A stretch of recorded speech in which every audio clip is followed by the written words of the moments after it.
আমার বোনেরা যদি একটু মনোযোগ দিয়ে শুনেন তাহলে অনেক প্রশ্নের উত্তর আপনারাও পেয়ে যাবেন। প্রত্যেকটা মানুষের চাহিদা হচ্ছে লিমিটেড। সেজন্য আমি প্রায় সময় বলি, নিজের মনকেও বলি, সব স্বপ্ন পূরণ হওয়া ভালো নয়, সব আশা পূরণ হওয়া ভালো নয়। মানুষ বেঁচে থাকে আশা নিয়ে, স্বপ্ন নিয়ে, প্ল্যানিং নিয়ে। সব কিছু যদি পাওয়া হয়ে যায়, নতুন প্ল্যানিং যদি কিছুই না থাকে, মানুষটার জীবনটা পুরো পাঞ্চা হয়ে যায়, এই জীবনের স্বাদ থাকে না। আপনাদের এলাকায় যদি কোনো মানুষ মারা যায়, আপনারা একটা দোয়া পড়েন, আয়াত পড়েন। আয়াতটা একটু সবাই মিলে বলেন তো কি? মাশাআল্লাহ মাশাআল্লাহ, আরেকবার। কোরআন শরীফে কি আয়াতের কোনো অভাব আছে? এতগুলো আয়াত থাকতে আপনি এটা পড়েন কেন? আল্লাহ আপনাকে এটা পড়তে বললেন কেন? নবী কেন এটা পড়তে বললেন? মনে রাখবেন ভাইরা, ইসলামকে যত বুঝতে চেষ্টা করব, আমাদের দিন দুনিয়া আখেরাত তত আলোকিত হয়ে যাবে।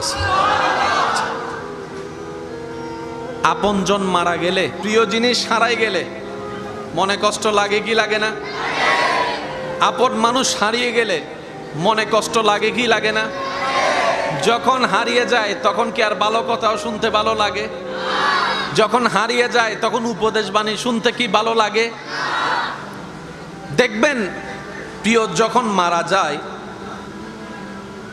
মানুষ যখন অজর দ্বারায় কান্না করতে থাকে, আমার মাটা মারা গেল, আমার বাবাটা আমাকে ছেড়ে চলে গেল, আমার স্বামীটা মারা গেল, আমার স্ত্রীটা মারা গেল। যখনই মৃত্যুর সংবাদ মুসলমান শুনে, সবাই মিলে আমরা একটা আয়াত পড়ি। সবাই মিলে বলুন তো আয়াতটা।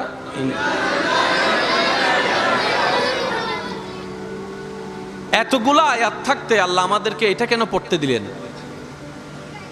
এই একটা আয়াতের ভিতরে সমস্ত প্রশ্নের উত্তর এক জায়গায় আল্লাহ রেখে দিয়েছেন। একটু মনোযোগ চাচ্ছি। স্বামীর মৃত্যুতে স্ত্রী পড়ে ইন্না লিল্লাহি ওয়া ইন্না ইলাইহি রাজিউন। স্ত্রীর মৃত্যুর খবর শুনে স্বামী পড়ে ইন্না লিল্লাহি ওয়া ইন্না ইলাইহি রাজিউন। একই কথা সন্তানের মৃত্যুতে মা বাবার মুখে, মা বাবার মৃত্যুর খবরে সন্তানের মুখে কথা বলেন, ঠিক কিনা? আল্লাহ কি বুঝাতে চাচ্ছেন? সন্তান যখন বাবার দেহটা ধরে কান্না করতে আছে, কিরে কাঁদো কেন? কয় আমার বাবা গিয়েছে, হারালাম আমার বাবা। শব্দটাকে খেয়াল করবেন, আমার বাবা। রব বলে যে এটা তো তোর নয়,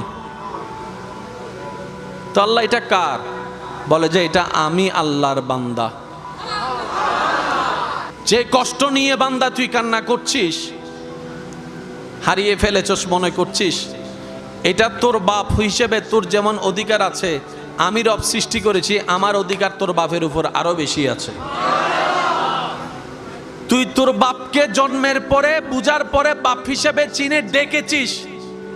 তোর বাপ যখন দুনিয়াতে আসে নাই, মায়ের পেটে থাকা অবস্থায় তোর বাপকে আমি আল্লাহ যত্ন নিয়েছি, রূহ জগৎ আমি বানিয়েছি। সুতরাং তোর উপরের তোর চাইতে বড় হকদার আমি আল্লাহ। সুতরাং আমি আল্লাহর বান্দাকে যা মন চাই তা করব, তুই নাক গলানোর কোনো অধিকার। আল্লাহ বান্দাকে দিয়ে কি বলাচ্ছেন দেখেন, কত চমৎকার।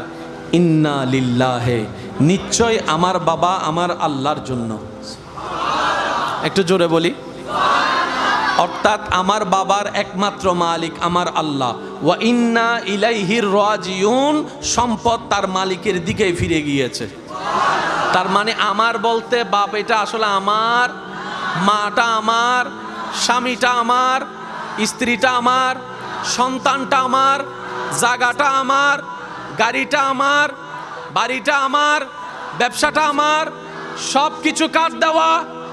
জোরে বলেন, সব কিছু কাট দেওয়া।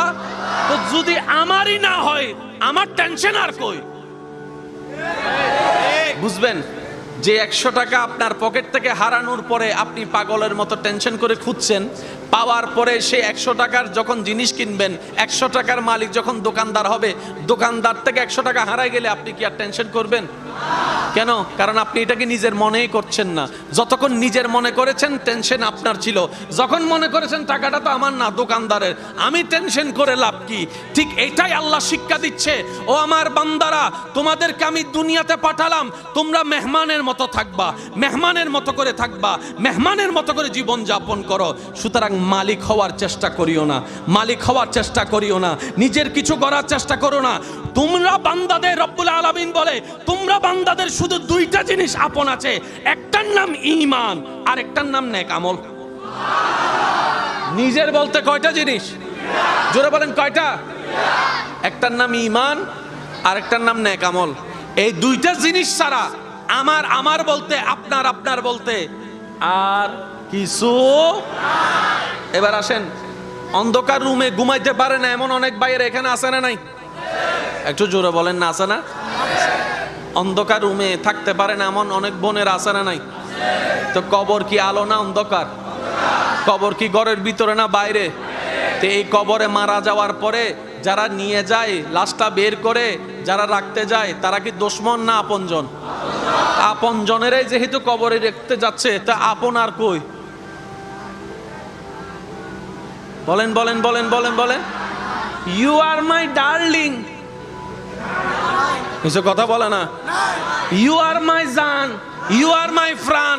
যখন বলে যে করোনা হয়েছে, হতে get out, I hate you. আরো জোরে বলেন ঠিক কিনা? যখন করোনার মহামারী চলছে, স্বামীর পাশে থাকতে চেয়েও স্ত্রী পারছে না, স্ত্রীর পাশে থাকতে চেয়েও স্বামী পারছে না, কিন্তু তখনও সে বান্দার সাথে আল্লাহর রহমত ছিল। একটু জোরে বলি না সুবহানাল্লাহ। আল্লাহর রহমত ছিল কি ছিল না? জোরে বলেন, ছিল কি ছিল না?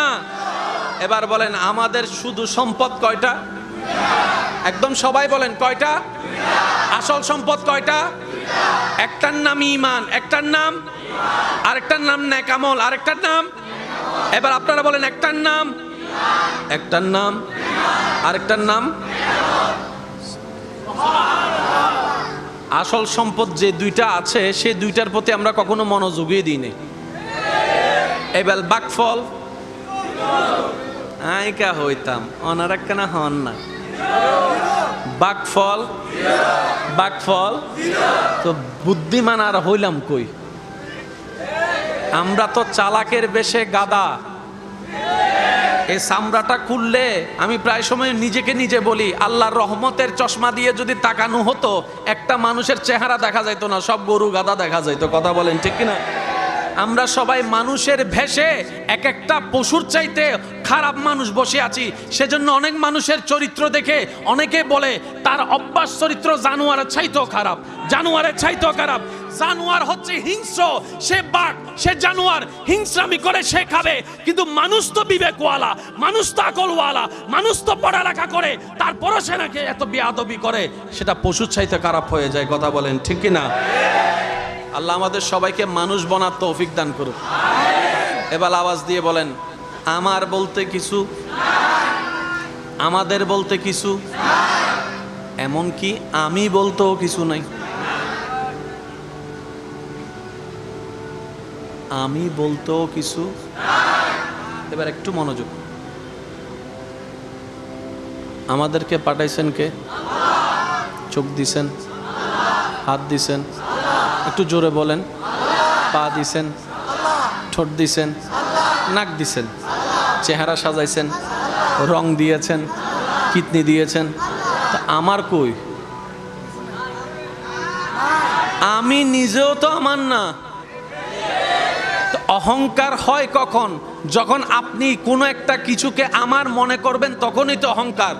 আমার বাড়ি, আমার ঘর, আমার গাড়ি, আমার বাড়ি, আমার ফ্যাক্টরি, তখনই তো অহংকার। রব বলে যে আমার তো দূরে থাক, তোর নিজের বলতেও তো কিছু নাই।